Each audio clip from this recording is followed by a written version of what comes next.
Hello friends, myself Professor Joyce Teli welcomes you in virtual video class of TYBA English for Communication. Dear friends, hope all of you are happy and safe. We remain with good health. Friends, we started module number 6A, note making and note taking.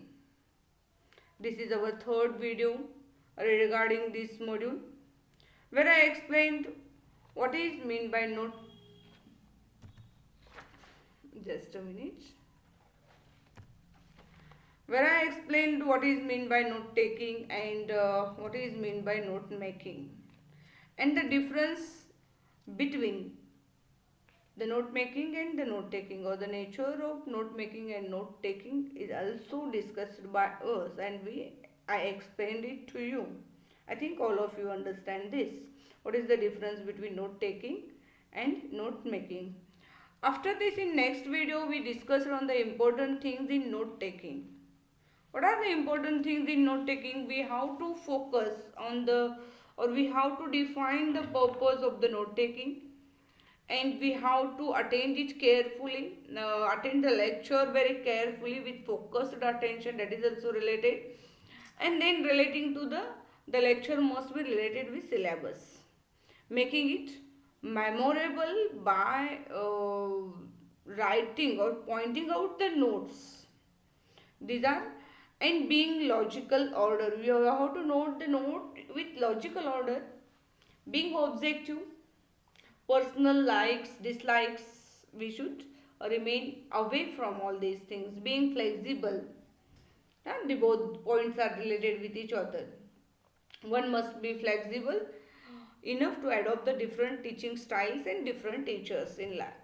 Asking questions. If you have any doubts, you have to ask the questions. Collaborating with peers means work with collaboration with your classmates, your friends.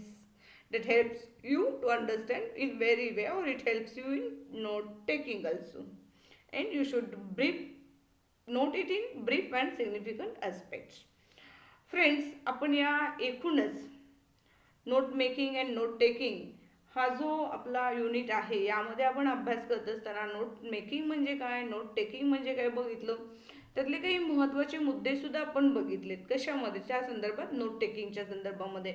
इथं आपल्याला defining the purpose म्हणजेच आपण note का काढतोय किंवा लेक्चरच्या दरम्यान note का घेतो, नोट टेकिंग का करतो आपण, याचं एक आपल्याला हेतू स्पष्ट पाहिजे.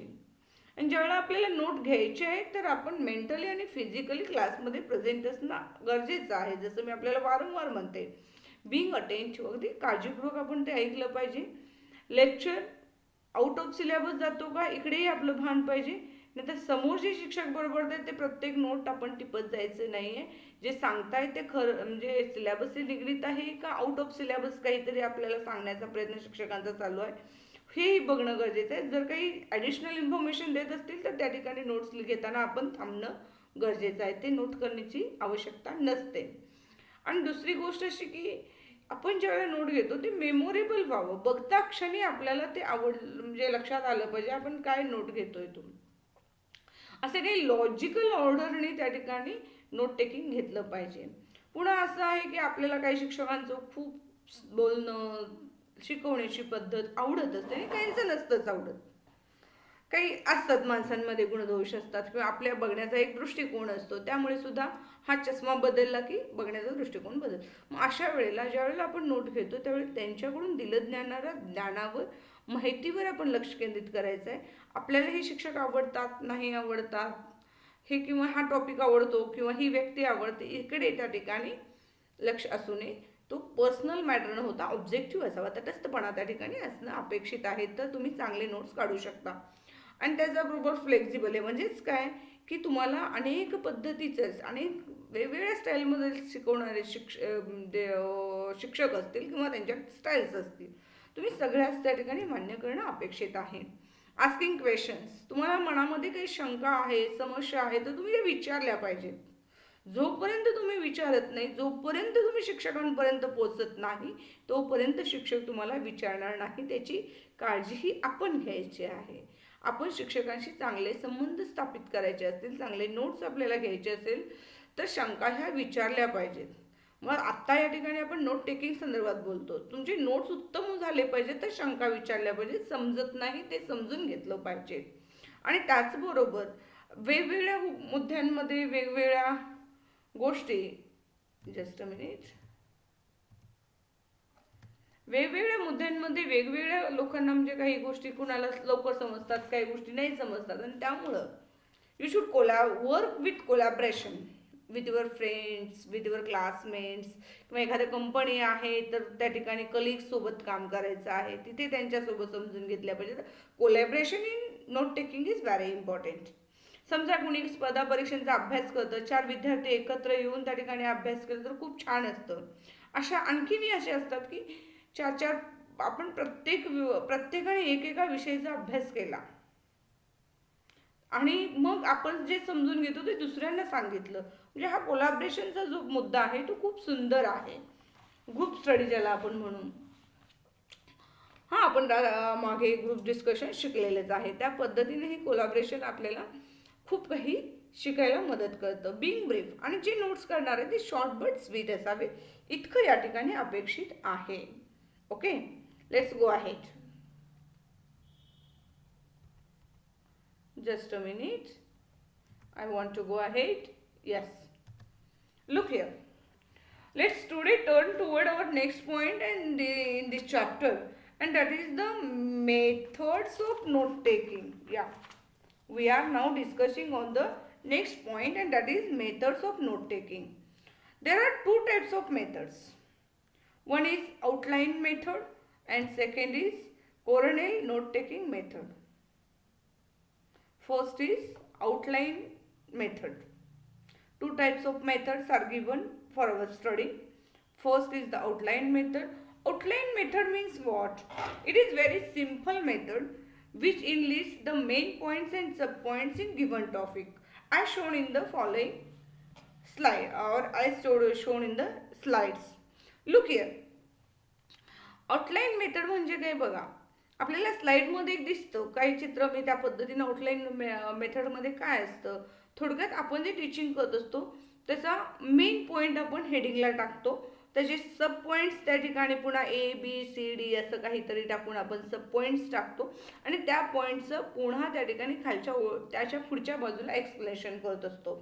स्पेशली ज्यावेळी तुम्ही इकॉनॉमिक्स असेल, पॉलिटिकल सायन्स असेल, सोशॉलॉजी असेल, अशा विषयांचा अभ्यास करत असतात त्यावेळी मेन पॉईंट, सब पॉईंट आणि त्यांचं explanation you know it very वेल.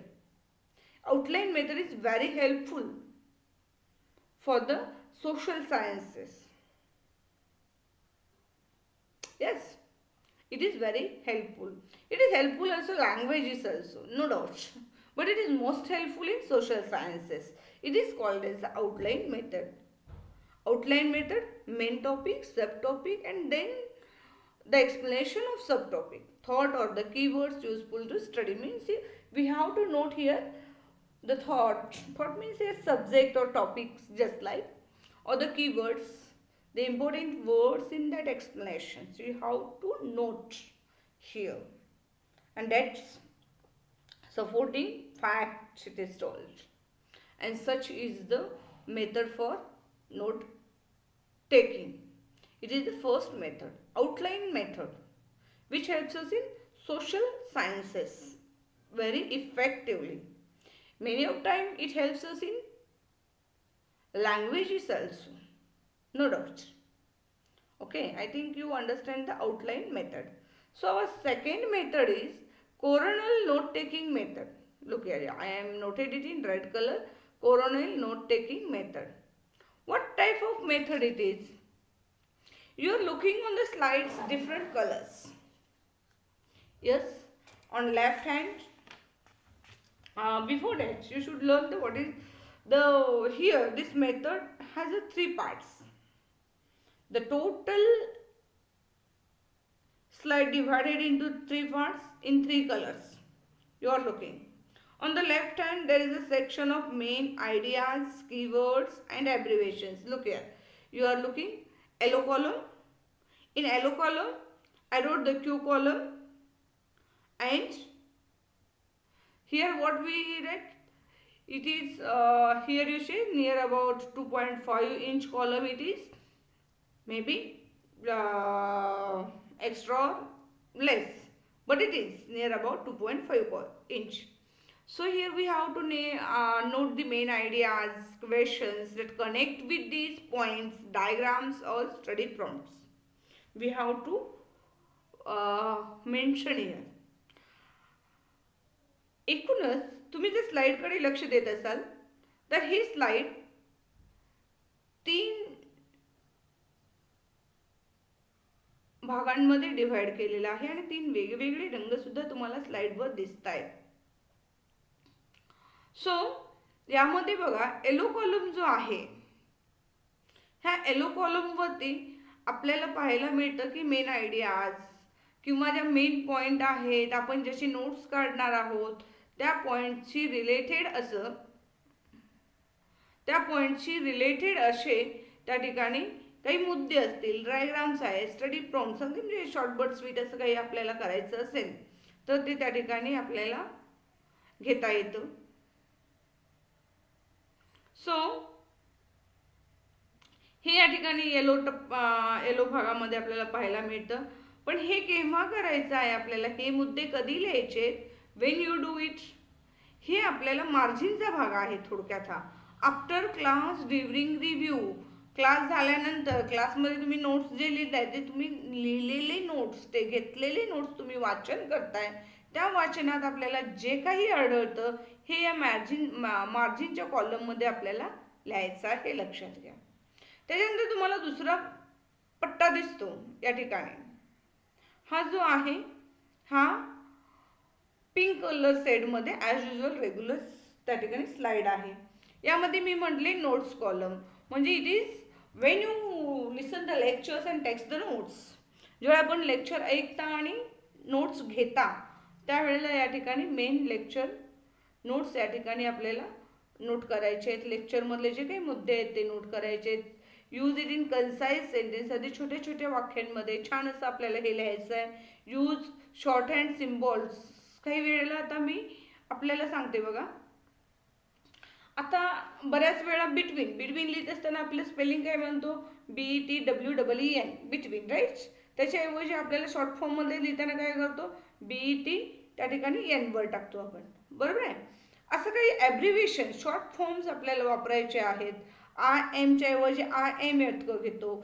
असं काही गोष्टी, प्लीजच्या ऐवजी PLZ, म्हणजे जे तुम्हाला समजावं आणि कमीत कमी जागेत ते बसतावं आणि कमीत कमी वेळ लागावं असं यूज शॉर्ट हँड सिम्बॉल्स आपल्याला त्या ठिकाणी यूज करायचे. यूज ॲब्रिव्हिएशन्स म्हणजे संक्षिप्त स्वरूप. I have, I had, circle लिहिताना, किंवा आय डो नॉटच्या ऐवजी I don't know, don't, do not नोच्या ऐवजी don't, wasn't, isn't, weren't, didn't, यासाठी जे शब्द आहेत असे ॲब्रिव्हिएशन्स आपण सुद्धा वापरले पाहिजेत. Put the space between the points, आणि 2 पॉईंटमध्ये थोडा स्पेस आपला असणं गरजेचं आहे, जेणेकरून आपल्याला एक पॉईंट दुसऱ्या पॉईंटमध्ये त्याचं मिक्सअप होणार नाही. So we need here space also. मग हे आपल्याला कधी करायचे, when you do it during the class. आपण क्लासमध्ये असताना, आपल्यासमोर लेक्चर चालू असताना आपण हे मुद्दे काढायचे आहेत. कुठले, ह्या पिंक स्लाइडमध्ये हे जी काही मुद्दे आपल्याला दिसतात नोट्स कॉलमपासून त्या ठिकाणी जवळपास हे एक 6 इंचाचा भाग असावा असं सांगितलेलं आहे. नॉट नेसेसरी आपल्याकडे जे अवेलेबल मटेरियल आहे, पेपर आहे, त्याच्यावर जेवढं शक्य आहे तसं आपण करणार आहोत. बट एक साधारणपणे 6 इंचाचा भाग हा नोट्स कॉलमसाठी ठेवावा. एक 2 इंचाचा भाग हा आपल्याला रिव्ह्यू लिहिण्यासाठी ठेवायचा आहे. वेन यू डू, हे सगळं कधी करायचं आहे, ड्युरिंग क्लास. ज्यावेळी तुम्ही लेक्चर ऐकता at the same time you have to do it. Third column जो मी त्याला म्हटलेला आहे समरी कॉलम म्हटलेला आहे मी याला, आणि आपल्या पुस्तकात सुद्धा आहे तसं काय. आणि त्यामध्ये काय आपण बघायचं बघा, for top level main ideas and use as a quick reference area. According to my knowledge, use as a quick reference area आपल्या स्क्रीनवर आपल्याला दिसत नाही आहे, पण ही 2 मुद्दे या ठिकाणी महत्त्वाचे आहेत. Okay, I think I add here that is better way.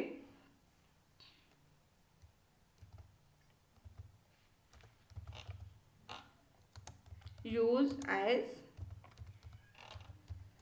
quick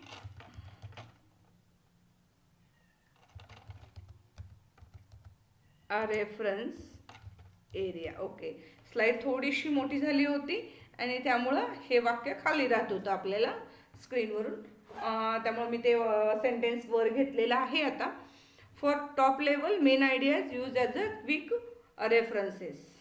अगदी क्विक रेफरन्सेस आपल्याला द्यायचं असेल तर, आणि यूज ॲज अ क्विक आणखी मेन आयडियाज त्या ठिकाणी टॉप लेवलच्या ज्या मेन आयडियाज आहेत, अगदी त्यातला एक असा शब्द असतो की ज्या शब्दांमुळे आपण खूप काही लिहू शकतो, खूप काही डोक्यात विषय येऊ शकतात. असे त्या ठिकाणी वाक्य आयडियाज आपण या ठिकाणी खाली समरी लेवलला काढायचे असतात.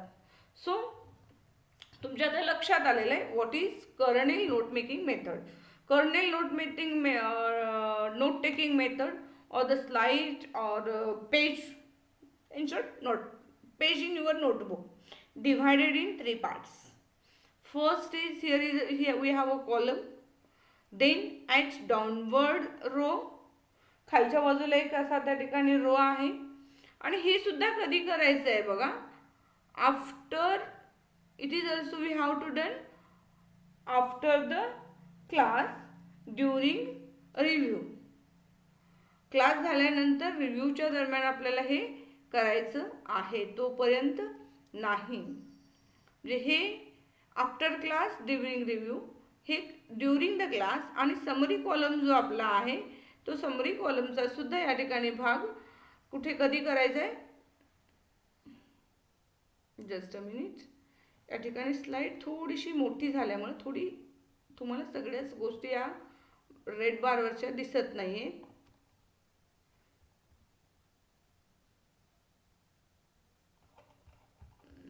Not, it may be then danger for us. Okay, when do you do? Yes, after class and during review.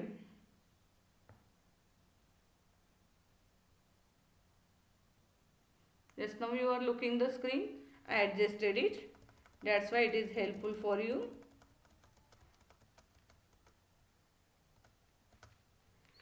For top level main ideas we have to use this and use as a quick reference area when you do after class during the review. म्हणजे पुन्हा second रीडिंगला third रीडिंगला आपल्याला हे summary column आणि Q column भरायचे असतात, किंवा इथं काहीतरी आपल्याला नोट करून ठेवायचं असतं. ज्यावेळी लेक्चर ऐकता, ज्यावेळेला नोट टेक करता, त्यावेळी या ठिकाणी या पिंक भागामध्ये आपल्याला नोट्स लिहायचे असतात. म्हणजेच वहीच्या पेजच्या किंवा आपल्या पेजच्या खालचा भाग आणि आडवा त्या ठिकाणी मार्जिनचा भाग लेफ्ट साईडचा आपल्याला ब्लँक ठेवायचा असतो आधी. आणि फर्स्ट आफ्टर क्लास झाल्यानंतर ज्यावेळी आपण रीड करतो त्यावेळेला तो रिव्ह्यू आपल्याला हे लिहिणं अपेक्षित आहे. Okay, I think we turn towards the example. Just a minute. Yeah, look here in one example. The example is same in the given textbook.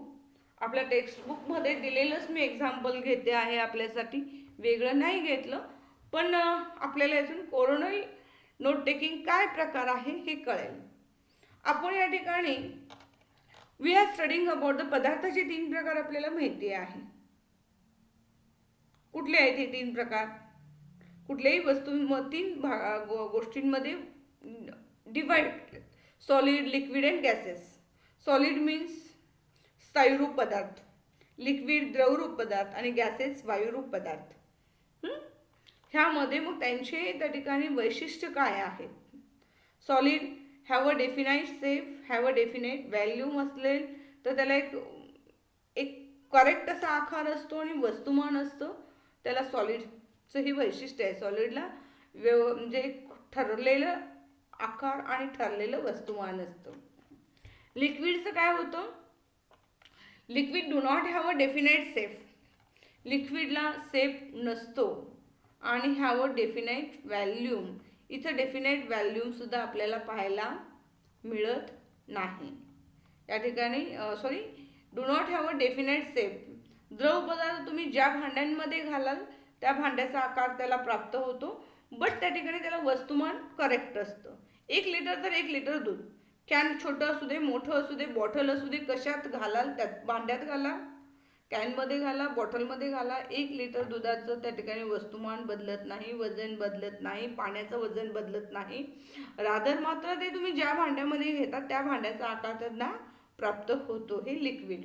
Gases have a definite shape. गॅसेसला एक definite shape असतं. Sorry, here I am thinking confused about it. Do not have a definite shape. गॅसला कोणत्याही प्रकारचा shape असतो का? Do not have definite safe.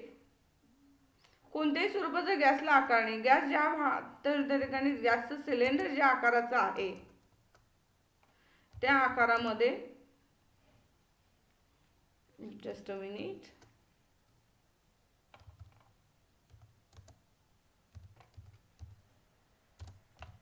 do not have a definite shape and do not have a definite volume. Gas ज्यामध्ये जाईल त्याचा त्या ठिकाणी त्याचं आकार बदलतं आणि त्याला व्हॅल्यूम वजन सुद्धा सारखं नसतं. बघा, वेगवेगळ्या गॅसचं त्या ठिकाणी वेगवेगळ्या स्वरूपाचं वस्तुमान असतं, वजन वेगवेगळं असतं. व्हॅल्यूम मीन्स वस्तुमान, त्याचं वजन सुद्धा वेगवेगळे असतं. प्रत्येक गॅसचं वजन वेगळं असतं, ते वेगळं भरतं त्याच्यामध्ये. मग आपण या ठिकाणी हे लेक्चरला घेतणारे नोट्स आहेत. कुठे? सॉलिड्स त्याचे मुद्दे, लिक्विड्स त्याचे मुद्दे, गॅसेस त्याचे मुद्दे. मग इथं कीवर्ड्स काय त्याच्यामधले? सॉलिड हा मेन पॉइंट आहे. एकूण काय म्हणायचं आहे आपल्याला? पदार्थाचे 3 प्रकार कोणते? पदार्थाचे 3 प्रकार कोणते? सॉलिड, लिक्विड, गॅसेस हे 3 महत्त्वाचे टाइप्स आहेत. मग त्याची समरी आपण काय करणार आहे? There are 3 types of matter. एकूण वस्तू पदार्थाचे 3 प्रकार आहेत, ही याची एकूण समरी आहे. पदार्थ जो आहे तो 3 भागांमध्ये डिव्हाइड केला गेलेला आहे, हे आपल्याला इथं शिकायचं आहे. So it is the corner note taking example. Are you understand it? We have here our notes is divided into 3 parts. First is, here is keywords, margin part, solid, liquid, gases. It is, but we have to note it after the class. What we have to note in class? Solids, its characteristics, liquids, its characteristics, gases, its characteristics, and then when we read after the class, when we think about all these things once again, first reading, second reading, then we have to find out the keywords and note in the column, first column.